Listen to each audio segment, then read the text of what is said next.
Hi, everybody. I hope you're online and that you're doing well. And well, we are inviting you from ERTICO Academy here on the session on Friday afternoon.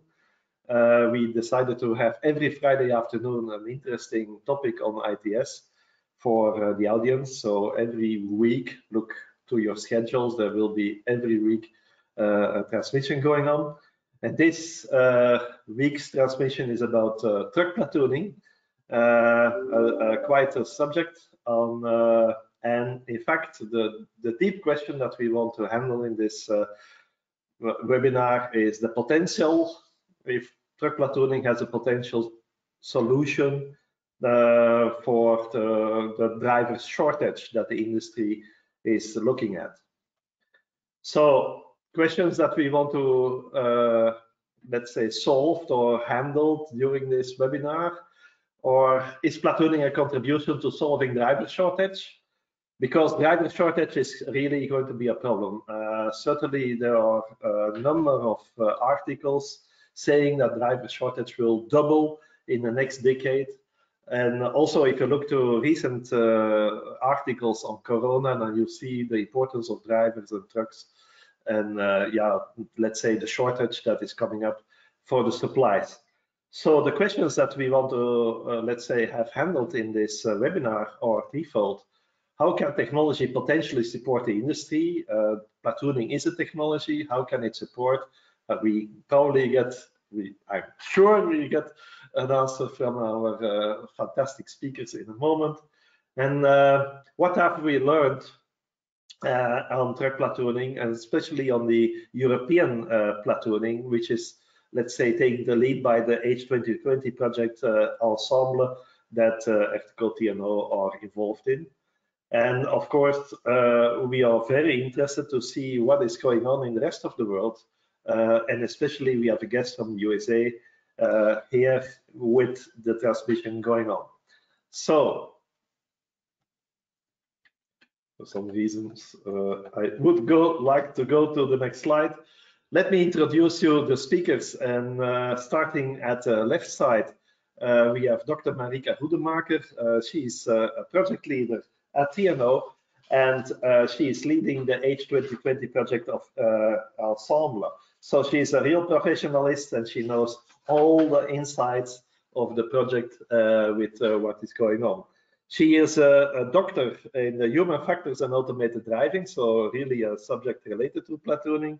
And she is a senior project manager at the TNO in the Netherlands, the organization that leads the Ensemble project. And let me introduce to Richard Bishop. He is from the USA in Maryland, so very nice environment. He has 20 years of experience in the domain of intelligent, connected, and automated vehicles. And he has all the knowledge how they interact with transportation system and society.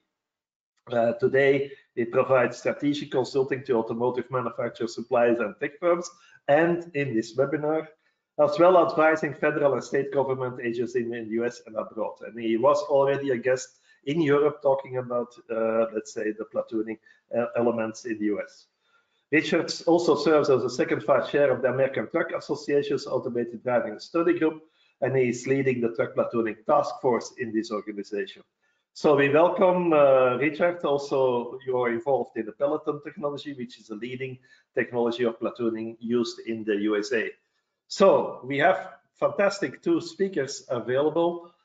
Before we hand over to them, let me introduce a little bit context of this transmission. It's a transmission out of the Academy online platform that we recently developed within ERTICO. And ERTICO itself is a multi-partner organization of 128 partners.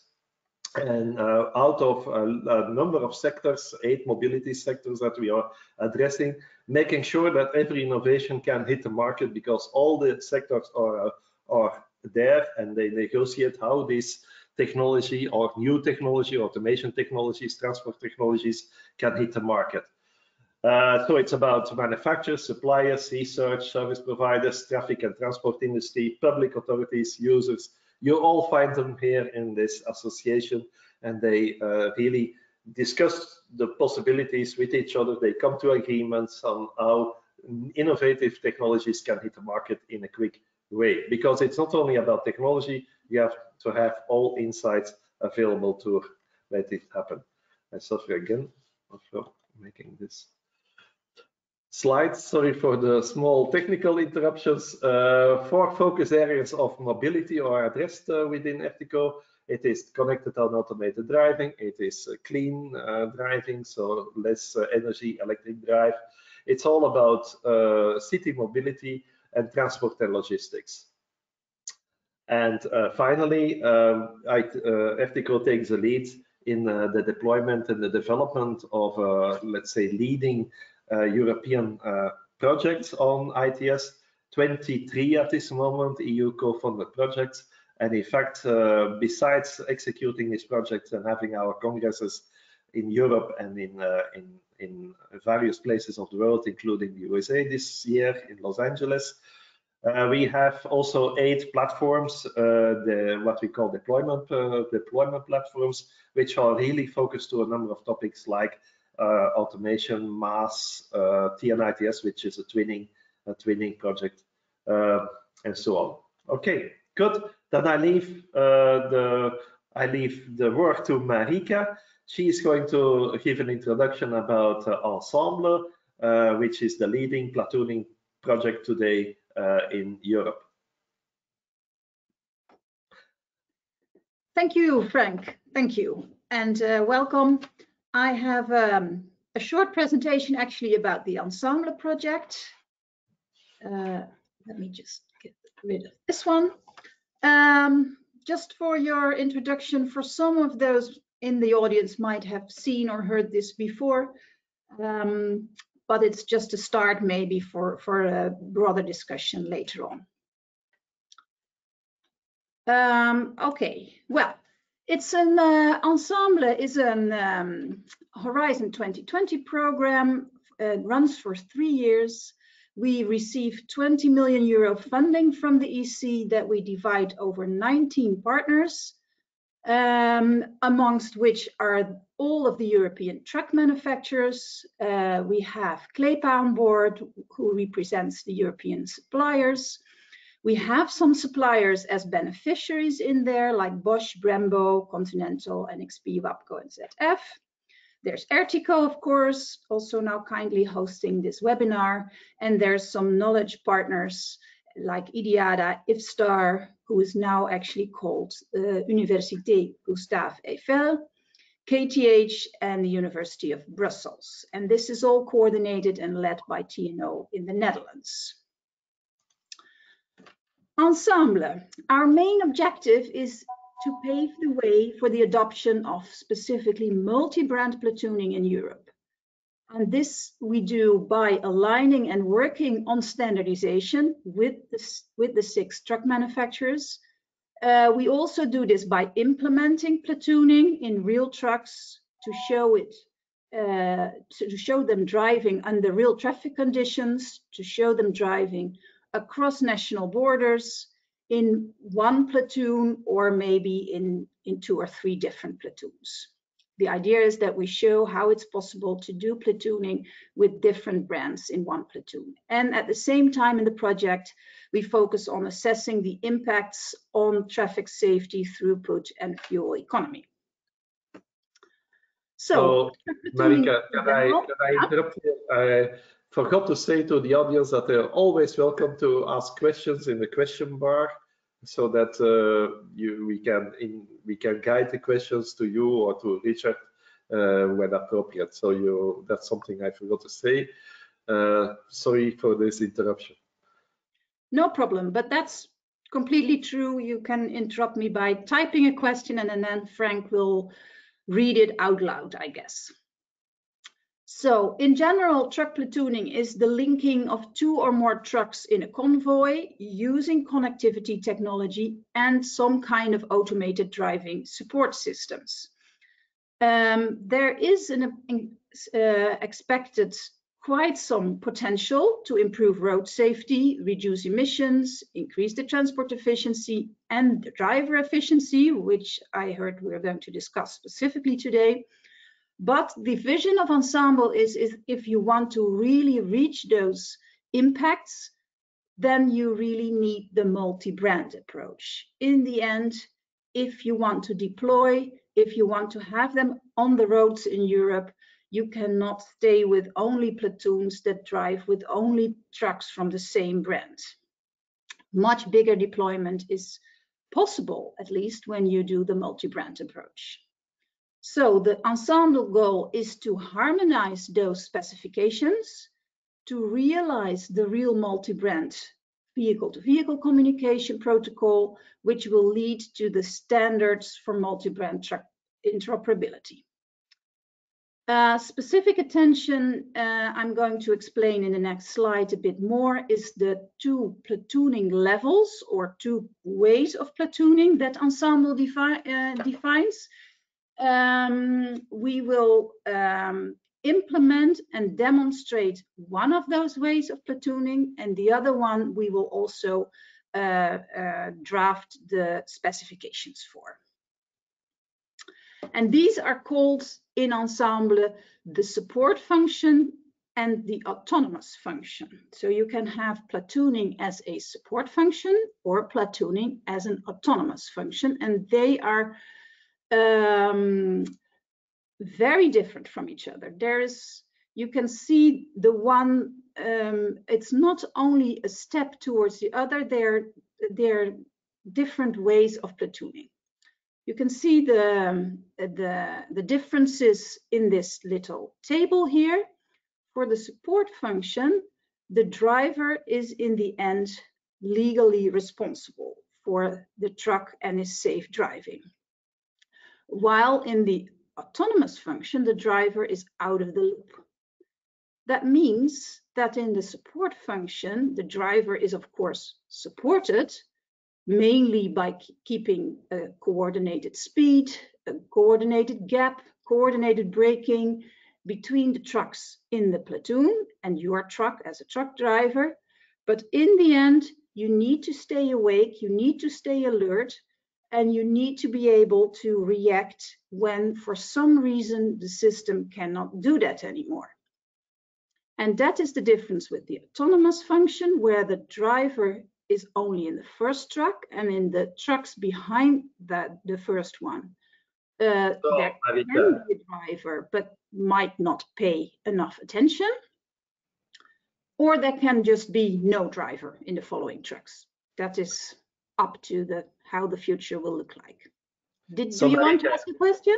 Yeah, sorry to interrupt you, but what we understand here is that the support function doesn't allow for very close gaps between the trucks. So what we understand here from your presentation is that the trucks have still a decent gap, let's say the traditional gap, or what kind of gap do they really have between the trucks in the support function? Yeah, that is written in the fourth line. There it says time headway.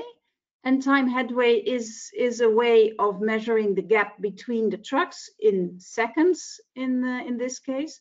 So for the support function, you are right. There is a 1.5 second gap, more or less 1.5 seconds, which means that is also necessary. We did a lot of safety analysis here to make sure that it's still safe to drive that, because there is a certain driver reaction time that you need to take into account when the driver needs to react.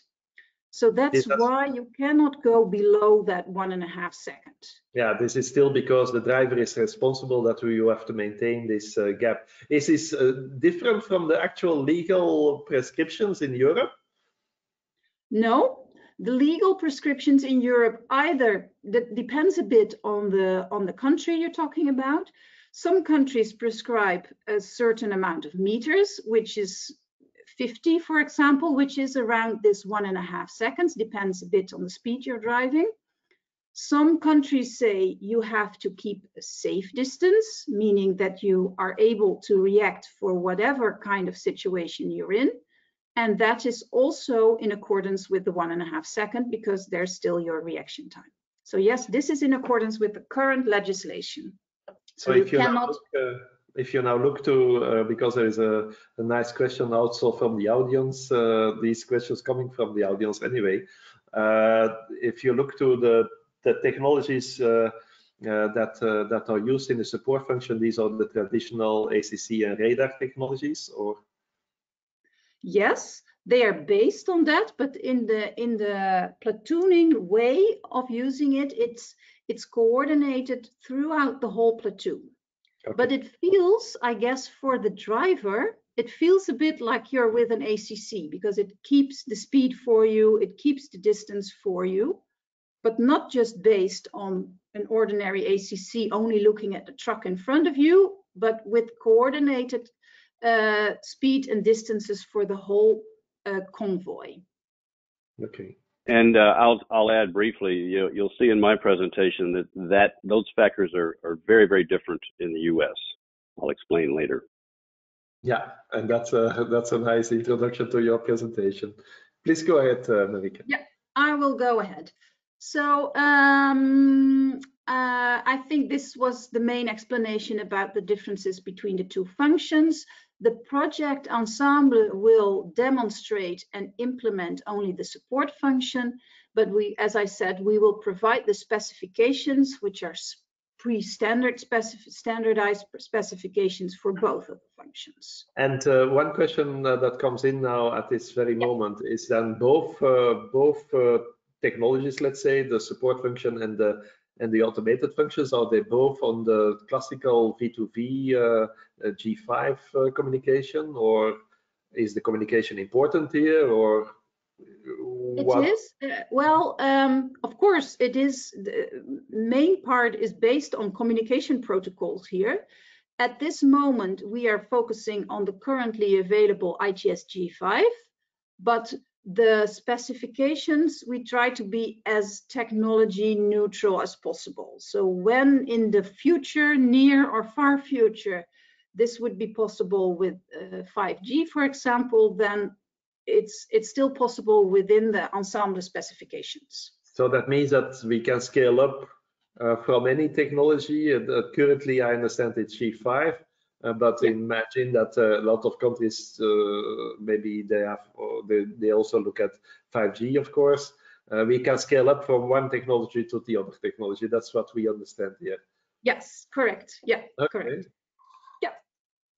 It gives a good feeling. So a short insight in what can this bring in terms of impacts and benefits.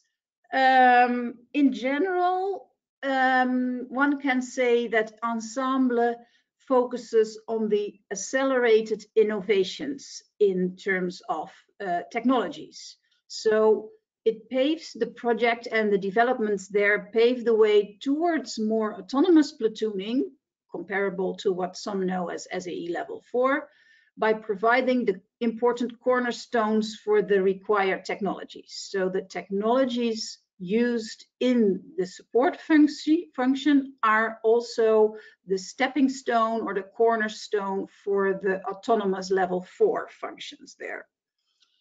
So this is mainly focused on the communication technology, on the brake performance estimation, and on the architecture that we also develop for the strategic and service layers, where the platoon matching, for example, take place. You have to find another truck that you can platoon with. And very important benefit, as we define the platooning technology for standardization across Europe, that would be, well, actually the necessary step. If that's not there, you cannot make the step towards the autonomous platooning. More specifically, when you look into impacts like safety, traffic flow, etc., we have a whole list of what can the support function bring you versus what can the autonomous function bring you and Europe and your company, etc., when it's there on the road. And mainly one important benefit there, which is on top of both of the lists, is the improvement in traffic safety.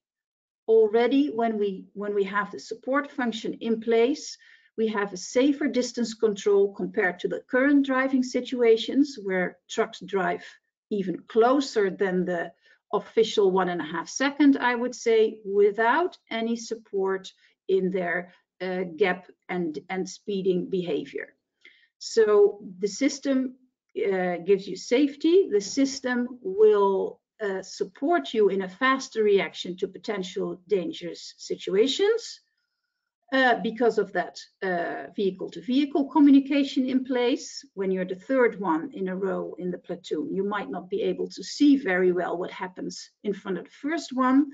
With this communication technology, it will be communicated directly to you being somewhere behind in the convoy. And also the coordinated braking maneuvers for the whole platoon will then be supported.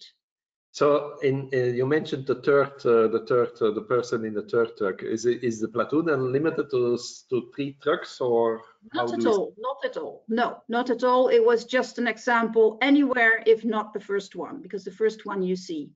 But the further away, the smaller the chance that you have any idea what happens in front of the first one. So what is the maximum then that we are looking at? Well, technically, there is no limit, I would say, because this works with any amount.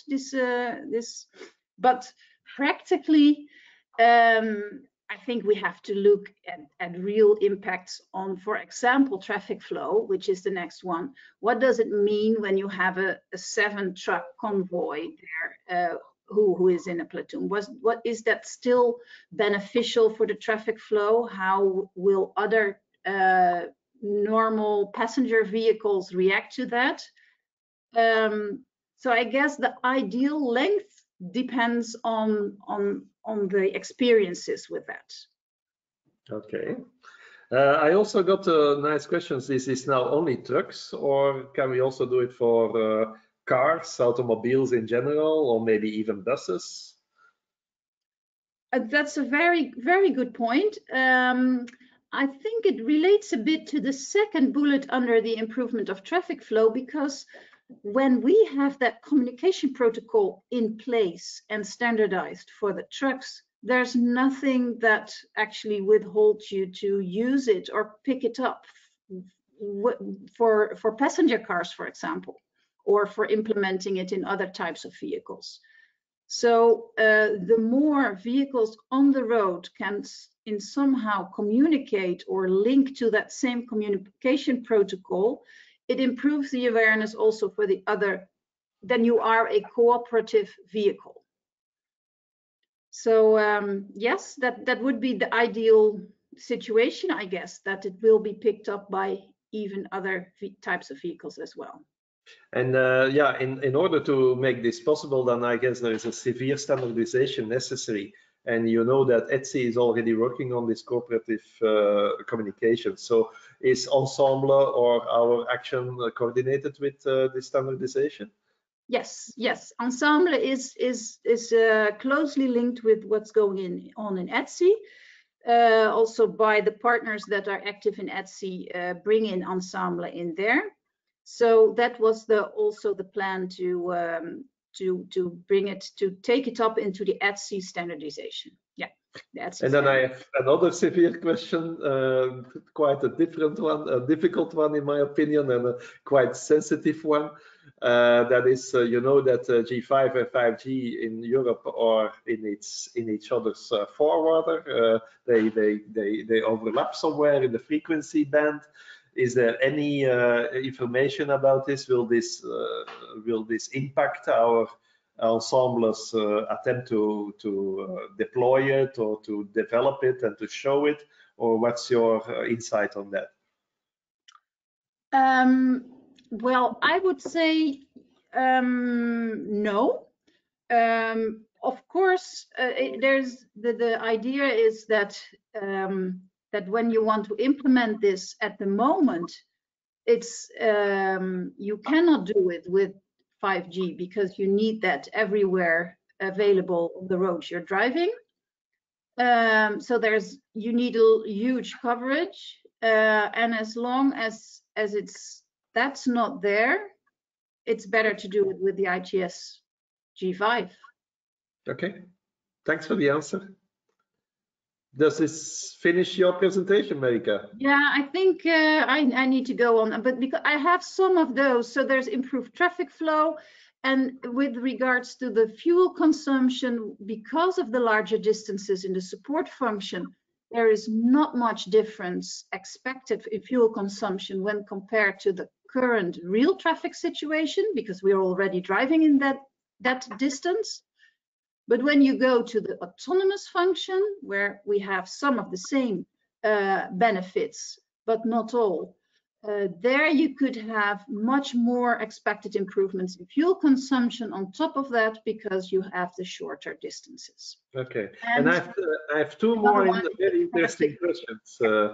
That is, but the question is quite long. Do you consider the potential for extending driver's hours for trips where platooning represents a significant portion, and any changes associated with drivers' accommodation for that? So the question is, in fact, since we look at more efficiency for the driver, making it more easy for the drivers, do you see then a potential for extending driver hours? Yes, but only when we're talking about this autonomous function. So, okay. So when the driver in the following trucks see their driving task changing because they're not responsible in the end for the safe driving of their truck, you can either translate this to being able to sleep while your truck is driving, which might be the same as longer hours, because you do not get out of your truck for sleeping. You're sleeping while your truck is driving. So the resting time of truck drivers might get a different meaning here. It's also possible that you do something else, maybe in terms of efficiency, instead of focusing totally on your driving. And then there's, of course, also the possibility to totally get out of the car for some of the parts of the drive. But so yes, there is certainly an effect, I would say, on the current resting time regulations in Europe. Yeah, and getting out of the car, I'm personally aware of a project between Greece and the Turkish border, where indeed the idea is that the driver gets out of the car, can take a coffee while the truck is completely automatically guided across the border of the EU for doing all the papers. We have also the question about, since we are talking so much about safety and what it can do for the driver, because he's more, let's say, it can be more relaxed because he knows his truck is safe, it will not collide. Since we are talking so much about safety, is Ensemble undertaking special KPIs in the project that we measure if the safety is impacted by the implementation of the technology? Or is that maybe a future project? Yes, well, yes and no. We do have some real road testing with our platooning, where we can look, for example, on how the other traffic reacts to this platoon. But of course, this is not enough to say anything about the effect on giving effects on traffic fatalities, for example. And we also look at KPIs in looking at the driver behavior and therefore safety in a driving simulator study. So we do some of the research. We can say, okay, based on real tests and driving simulator behavior, something about how this will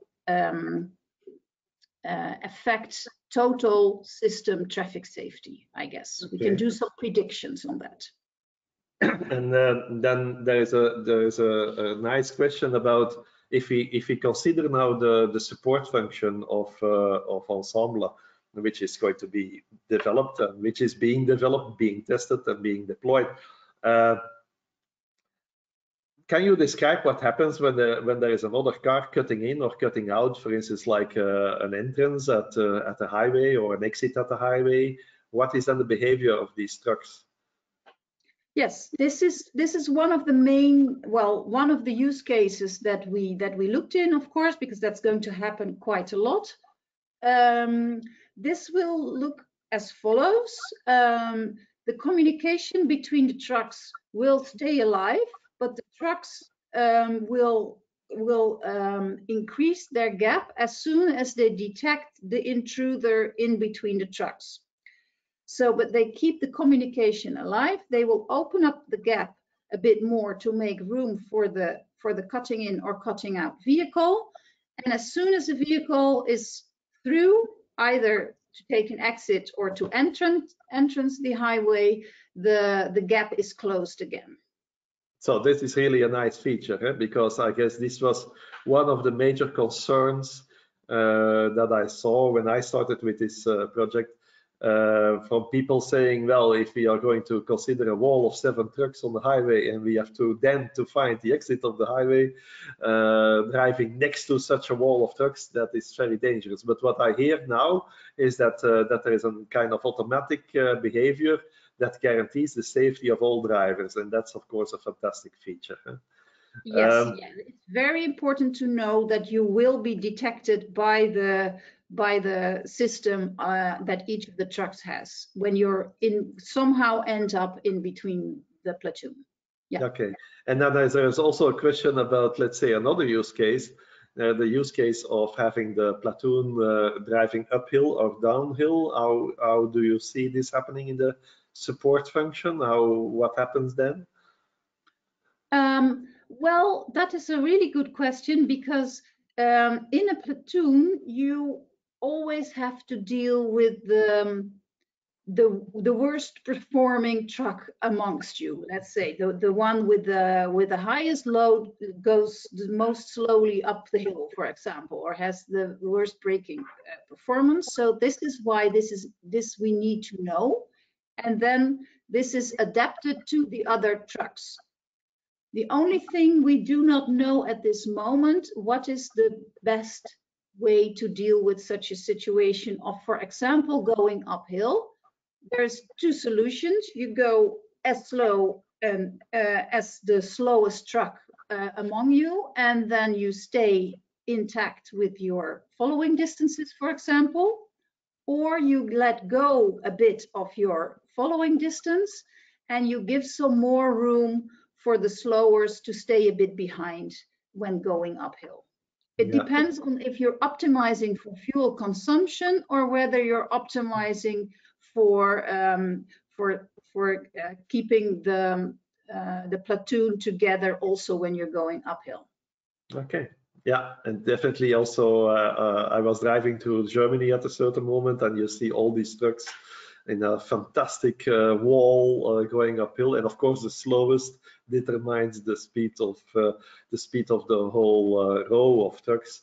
So that will be not so much different, I guess. I don't think so. No. Yeah. And then, well, there is a real concern, since we are talking about drivers shortage. There is a real concern about drivers, and so it should be it. Do we have somewhere in Ensemble a research on a research action on the behavior of drivers, that we monitor these drivers in these circumstances, that we come to conclusions how this function can, let's say, be more stressful or less stressful, hopefully, for the driver, so that we can publish this at the end of the project? To be honest, no, because we are mostly focusing on developing and implementing these functions. There is no, it's ready by the end of the project. So then you need almost a whole new project to drive with the drivers with your implemented function to test how drivers will react. Yeah, so we are really seeking for a follow-up project that addresses this type of usages from the driver's point of view, since Ensemble is really a technical implementation and focused to implementation of the technology. And then if the technology is developed, what I understand from this conversation is that we need then a kind of impact study on the human behavior to prove, let's say, the possibilities of the technology. Yeah, and then you are, I think you're specifically referring the human behavior of the truck driver. And that can only be done when you put the truck driver in a driving simulator where he drives in the truck. That is already possible, and there were already studies before Ensemble looking at the truck driver behavior. Suppose you're able to go to sleep, for example. But more interesting would be to put them in the real trucks that are able to platoon and see what happens. But that is not possible yet because we don't have them yet available on the. Okay, but there is also another quite an interesting use case popping up here on the questions. Thanks for the audience. Please go on with these nice questions. They are very interesting. So if the first truck sees, let's say, yeah, a roadwork or whatever, what happens then? What exactly happens? Let me think. What exactly happens is that when we're talking for the support function to start with, the first truck will start to decelerate because he has to drive slower because of the roadworks, for example. You might even have an infrastructure to vehicle communication saying you're entering a roadworks zone. The speed limit that is allowed here is some speed limit. So then, kind of geofencing. Yeah, some kind of geofencing. But if that's not in place, the first truck driver will see it and will react to it, and by decreasing the speed, for example. And this is automatically communicated by the communication protocol to all of the trucks in the platoon, and they will start decelerating at almost the same moment to keep the safe gap and to drive in that allowed speed. That seems to be very clear. There is one interesting question which is also on my tongue. That is, when can we see this on the road? What is your expectation? Well, I'm not a truck manufacturer, but I know that we have, so it's not up to me. But what I can say is that after Ensemble, there is a call for a project to actually implement in the real logistical change technologies like platooning. So you don't have to wait that long because it will also be supported by the EC to this deployment to show the effects when implemented in the real logistical chain. Okay, good. And I have some timing at the end of my presentation on that question. Very good. I think the US is a little bit ahead on Europe on that. Huh? Okay. Yeah. So maybe it's time now to go to our next speaker and having the viewpoint of the USA. Very interesting. You will see the different approaches, I guess, coming up, I expect, between Europe and USA, but we can learn a lot from what is going on there. So Richard, please go ahead. Okay, yeah, I'm happy to be here. I trust that you can see my screen okay. Very pleased to be here, and then I have many answers to some of the questions that came up that would be slightly different. So let's just jump in, and I'll start with some large, sort of big picture. There are various use cases when you talk about goods movement on road with automation, and in my mind, these have kind of crystallized. I'll just take about a minute on this. Just a moment. The first of all is controlled environments. Of course, we hear this talked about in Europe as well, where the speeds are quite low. It's dirty and dusty. It's very specialized. The users want automation there very strongly. However, it's a small market, so it doesn't as typically attract the OEMs. However, you see a Volvo vehicle, the Volvo Vera. They've at least done concepts in this area. Then we have goods movement at the street level, the delivery market, where there are now robots, at least on the U.S. Streets, delivering groceries and that kind of things. And then the highway, which is what we're talking about today. Of course, it's a very well-ordered environment. However, the kinetic energy is very high due to the speeds. The market is extremely large. And this is where we see two use cases, the platooning that we're talking about today, as well as standalone, what I call standalone level 4 driverless, so individual trucks without platooning.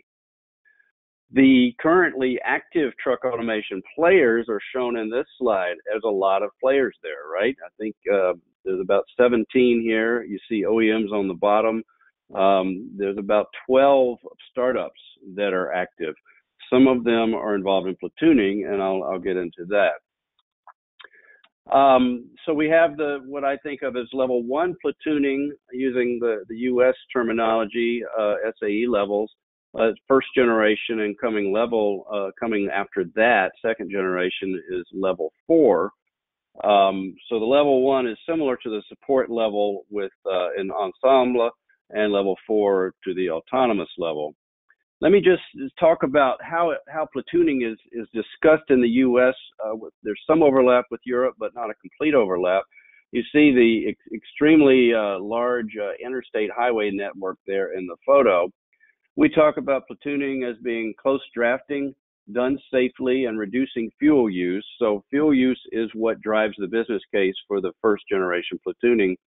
4% for the leader vehicle because it benefits from less turbulence behind it. 10% for the follower vehicle, typically at 60 miles an hour and at 60 feet. So these types of results have been verified many times over. And I'll say more about real world fuel use. Sorry to interrupt you. 60 feet is about 20 meters.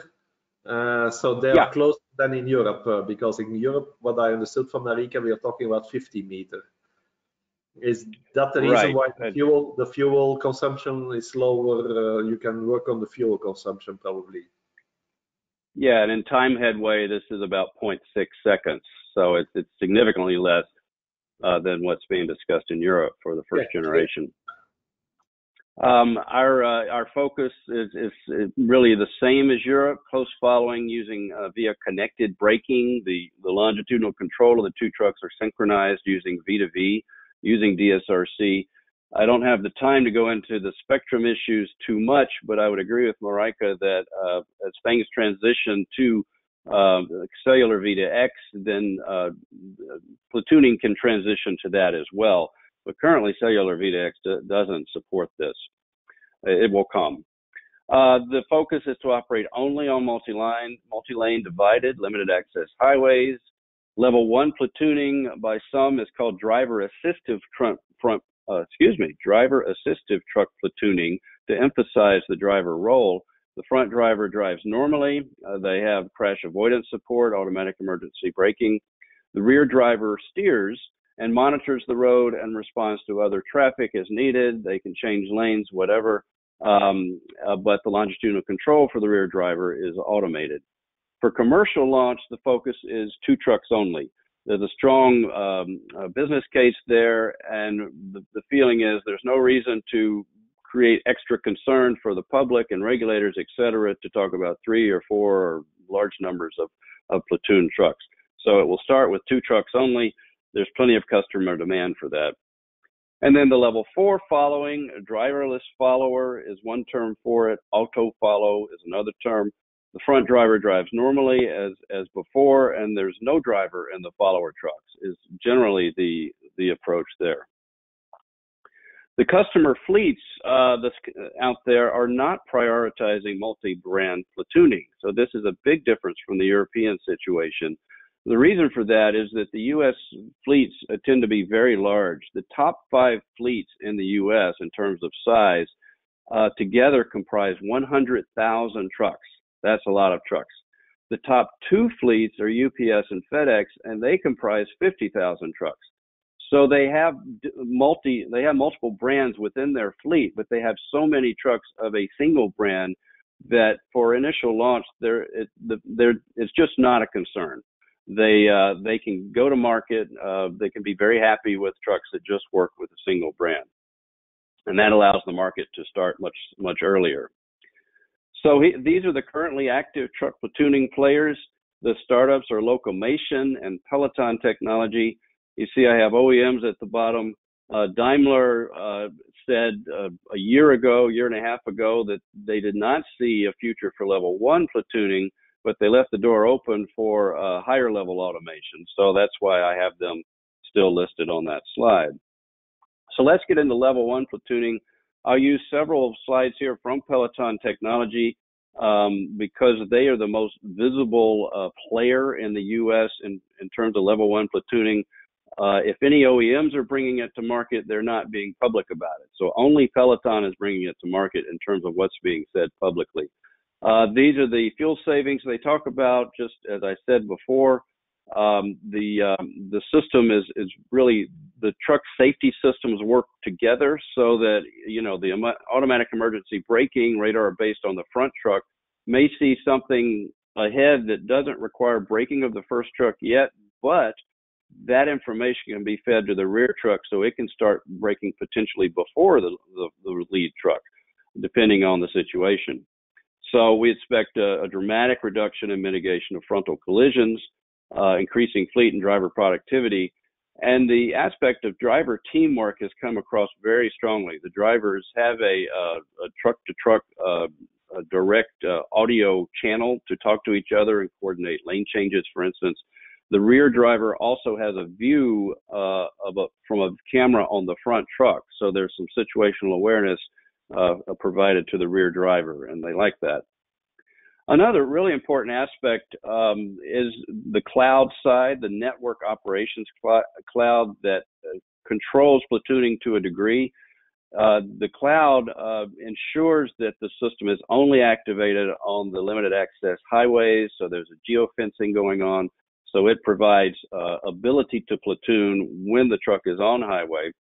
In some cases, the cloud center may also restrict platooning in certain traffic conditions, certain weather and road conditions, and appropriate topography. That came up earlier. So certainly modest hills are no problem, but major up and down grades, it could be done in an engineering sense, but you would probably lose your fuel economy benefit there. And the sense is that if you look at that map of the U.S. and all those highways, those extreme up and down grades are very rare, you know, well under 0.1% of the miles. So there's no need to do the engineering for that. The customers are still quite happy to have platooning in, you know, all of the other times. And you see the other factors there. If there's a low capacity bridge, for instance, that can also be geofenced down, and the truck simply open up and cease platooning for maybe half a mile, and then they go over the bridge, and then they're platooning very shortly after. Cut-ins came up. The simple message in this slide is that the system will detect a cut-in. It will open the gap, just as Marika said, as needed, and then automatically close the gap when the car has exited that space. It's important to understand that the control is not handed immediately back to the driver when that car cuts in, because that's too close of a headway for a driver to handle safely. So the system does the opening up of the gap, and then if it needs to decouple platooning, there's a graceful process to decouple and fully provide control back to the driver, the rear driver. So this is interesting. Peloton has been doing field trials with major fleets in the U.S. since 2018, actually. Just last year, they went public with this kind of data. So we have that the driver feedback is very good, and this aligns with what we saw with the MAN DB Schinker work in Bavaria, as well as Sweden for platooning. There were 0 hard braking events. There were cut-ins about once every 620 miles. The dissolves were very smooth. So that's a lot of mileage between cut-ins. However, it's important to understand that the drivers are trained that if they see a car in an adjacent lane that they guess is possibly going to move over, they go ahead and open it up on their own. So cut-in here points to a sudden cut-in that is very, very rare, that a driver may not see coming. But no safety incidences, everything worked. And the fuel savings and these thousands of miles of driving have been approximately 7% average across the team. So that 4% front truck, 10% rear truck is holding up under real world conditions. Now, this is one of the most important slides I have for you. What is the initial major use case? It is same fleet hub-to-hub routes. And I want to emphasize that it's same fleet. For initial, with these very big fleets out there, 50,000 trucks in some cases, there's no need to think about cross-fleet platooning early on. That will come later. These fleets want to control everything. So when I say hub-to-hub route, those hubs are also completely controlled by the fleet. Hub-to-hub is, I've heard talked about differently in Europe as more of a truck rest stop where there's different brands and different fleets sharing that, and there's no top-down control over those operations. However, here I'm talking about, let's call it a UPS hub. They're all UPS trucks, and they are all being dispatched under a single controller. And as it turns out, this is a very common way of operating for these fleets because they want to be able to get their drivers home at night. So a driver will pick up a load in the morning, take it 5 or 6 hours, drop their load, pick up a load, and come back the other way. And so this has been happening for years, and trucks are dispatched together anyway in these operations. So therefore, platooning comes in very, very usefully. Let me know if my audio starts to fade a little bit, Frank, using my earbuds, and they're making noises. For me, so, full reception. Very good. Okay, so here's the biggest point I want to make here is that the Peloton aims to ship their level 1 system, which they call Platoon Pro, to these leadership fleets using hub-to-hub routes the second half of this year. So the plan is we'll see it on the market this year. Now let me talk about the driverless follower side of things. Locomation and Peloton are the players that are publicly working this. Some of the benefits have already been spoken of. Certainly, this is an accelerated path to deployment of driverless operations because with the human driver in the front, the human can handle things, etc. The rear truck is simply responding to a following mode and handling cut-ins. So it offers a wider set of operating scenarios. This keeps and enhances driver capability. It could be that the greater responsibility on that lead driver handling more than one truck could translate to increased compensation, which could make the truck driving job more attractive and address the driver shortage. In essence, we're doubling the amount of freight one driver can haul in a single trip, helping with the driver shortage in terms of freight movement. The safety side, it certainly builds upon truck active safety systems, but what we're really doing here is leveraging human problem solving and judgment to safely navigate whatever's happening on road, the work zones, maybe if there's an issue with first responders or public safety or police, that human is there. So it's seen as a very graceful path towards full driverless. Peloton is in a unique position. Locomation is only developing the auto follow platooning. However, Peloton is launching into the market with level 1 platooning, so they'll have a customer base, and their aspiration is to, leverage that customer base for the auto follow when it's ready. Very quickly, the regulatory status on platooning in the U.S. Is all about following distance laws, at least for the level 1. Some states have a numeric following distance, as you see in the orange, and others have what they call a reasonable and prudent focus. But in both cases, generally there needs to be an explicit allowance of platooning. Peloton and some of the OEMs have been working this for a long time. Here's where we stand now. Commercial deployment is now allowed in 27 states, the dark green states that you see there. So that is a big part of the U.S., and it actually encompasses over 80% of annual U.S. freight truck traffic. So for launching the market, this is plenty of geography. To my knowledge, there's no active opposition to adapting the laws in the other states. It's just a matter of, their wheels turning legislatively or whatever. Now, when we talk about auto follow, the map on the left showing the U.S., the light green states are the ones I just showed you where platooning is allowed. And then on the bottom right, you see that there are some U.S. states that have allowed deployment and testing and deployment of any driverless vehicles, including AV trucks. So there's, I think, 4 states that are on both maps, and you could say that auto follow is allowed already in 4 states. I would think that still there would be a need for the states to affirm that that's the case. So finishing up here, what are the deployment interactions between this level 1 platooning, auto follow, and then standalone ADS? This is a slide that Peloton Technology has put out. I've been in various debates with the standalone truck guys about this. So not everybody agrees with this chart. But the idea is that the level 1 Platoon Pro on the left comes into the market and has a nice uptake, and then as level 4 becomes available, because the business case is so much stronger without paying a rear driver, it scales up very quickly because that front driver is able to handle whatever issues are out there, that human driver in the truck. Whereas with standalone driver, you have no human present in the truck.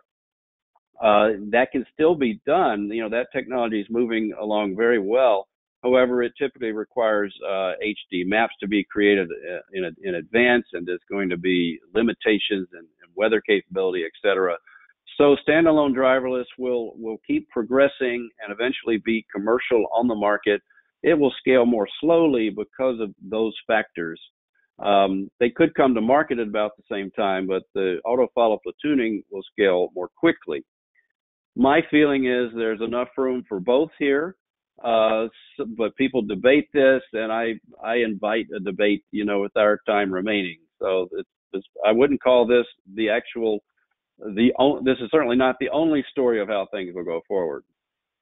And to finish up, here's my timeline, my own personal guess. We'll certainly see level 1 platooning this year in the U.S. and possibly Australia as well. Australia is a great market for platooning, given the nature of truck operations. I think we'll see the standalone driverless vehicles in 2021, roughly. One company, Too Simple, has said that's when they will first go driverless. However, this will be highly constrained. It could be a very short route and very good weather and very low traffic conditions, etc., very low numbers. But you know that threshold will be met, and then this will slowly grow in geography, as that previous chart said. When it comes to auto follow, roughly in the same time frame, it will come. It's coming a little later in my estimation, just because fewer companies are working on it.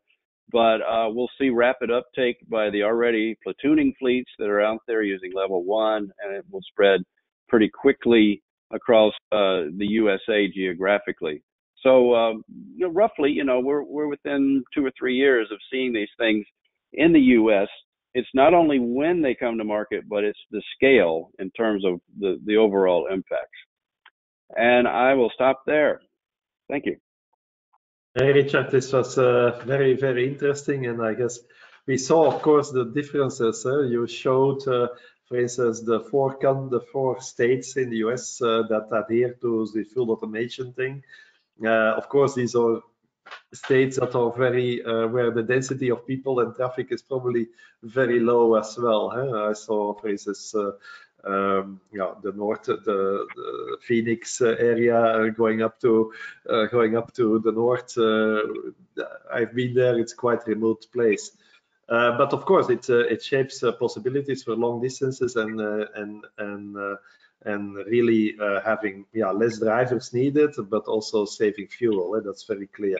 I was really amazed about a very, let's say, timely or whatever, very ambitious maybe, but realistic in the US introduction of full automation. And there is a nice question from the audience on that, related to timing and market uptake, especially for Marika in Europe. So driverless trucks will come soon. That's what Richard learned us. And thus there won't be a need for platooning in the sense that we are talking support level functions. Interested to hear what Marika's view is on this. Marika, can you have an insight on where is the market's place for, let's say, the support level in Ensemble?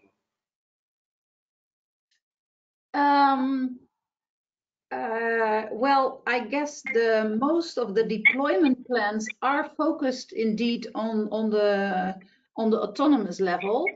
Also because that might not be seen on our current roads, but maybe to start with the confined areas in yards, in harbors, etc. So that's where you quite soon might find also in Europe the autonomous trucks driving, but that is something different than on our roads throughout the whole of Europe. Because Europe is more, let's say, reluctant to this automation, or what's your opinion about this? No, I don't think they are reluctant. There is still maybe some more hurdles to take to allow them on the real roads, for example. Confined areas sometimes have their own legal aspects, and it's not the national road authorities that deal with that, or even the European traffic laws that have to deal with that. So we are all working on the autonomous level to come as soon as possible, but the legislation to start with is not ready yet. So the important difference that I see is that the Ensemble way of developing the support level is really in the sense that they say, let's make sure that we can do something on platooning technology, addressing it from the safety and the driver assistance elements, because we believe that there will be a long time for the authorities to, let's say, to allow shorter distances between trucks and maybe also related to that automation. A question to Richard then. The regulatory slides were very interesting. So that means that every state did change their policy on let's say the gap on the gap performance between trucks.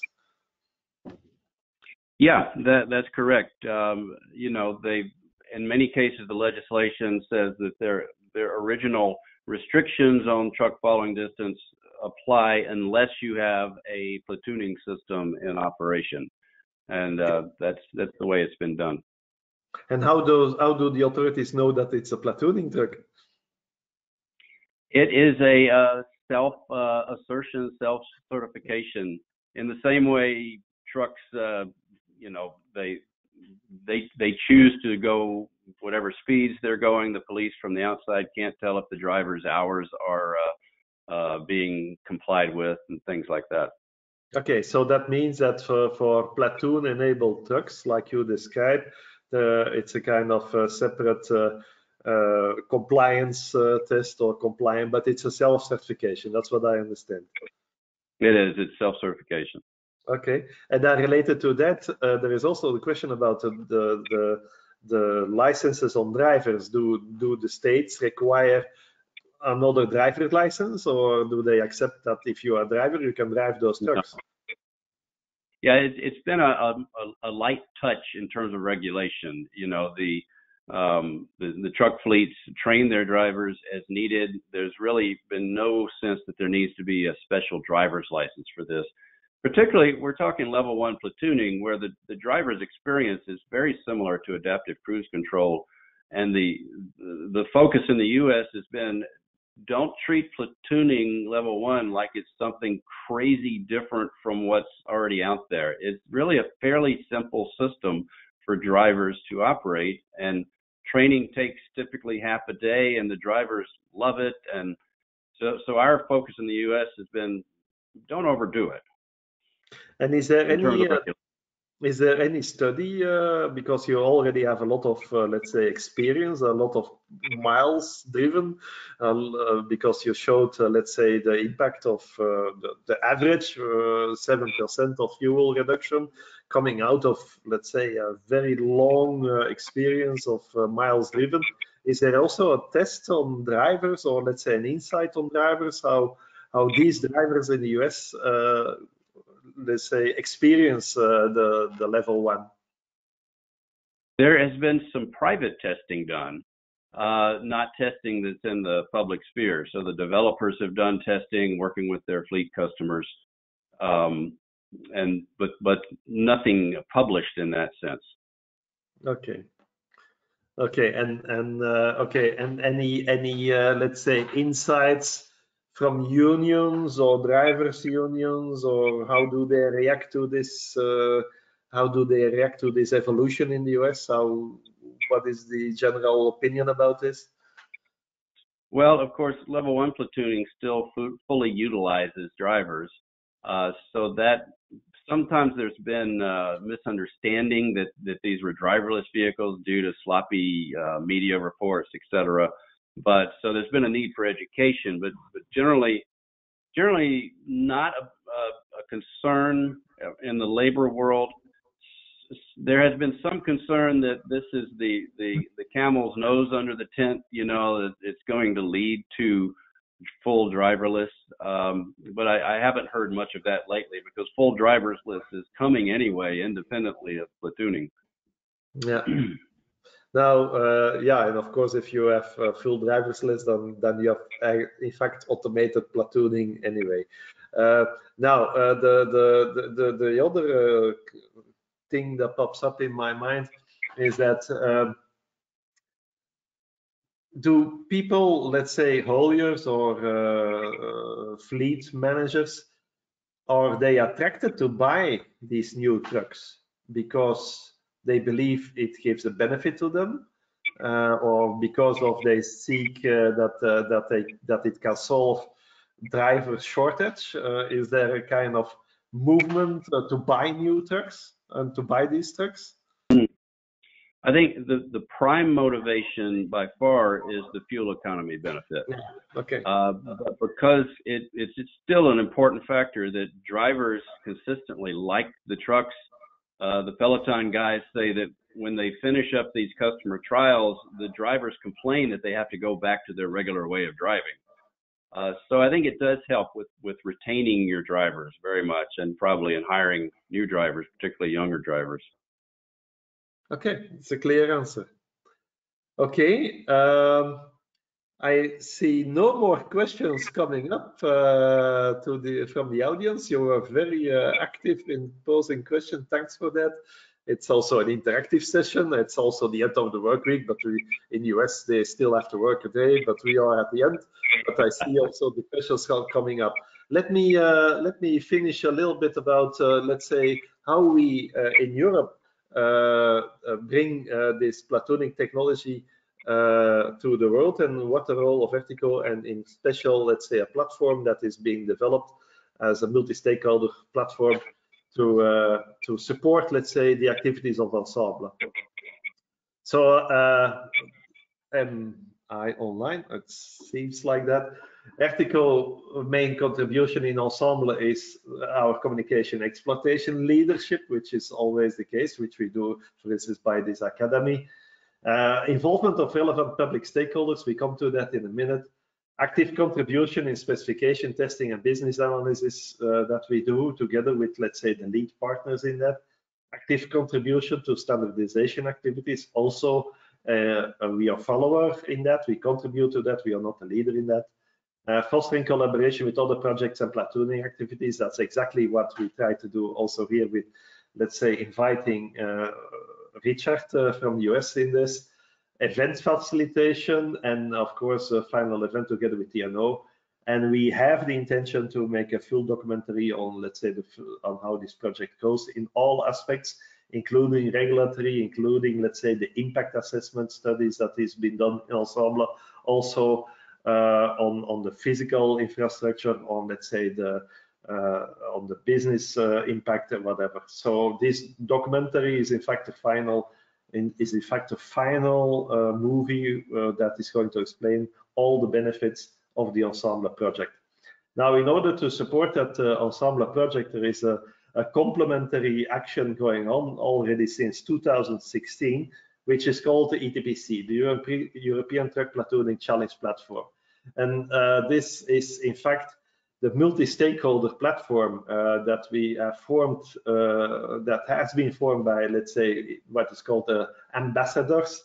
The ambassadors that already in 2016 showed in a magnificent, let's say, exposure between Rotterdam and a number of countries, the potential of this technology. And that was in fact the basis where Ensemble took it further to say, okay, it is not a single brand aspect, it's a multi-brand, it's cross-border, and it's about, let's say, having a real European approach on getting this technology on the road.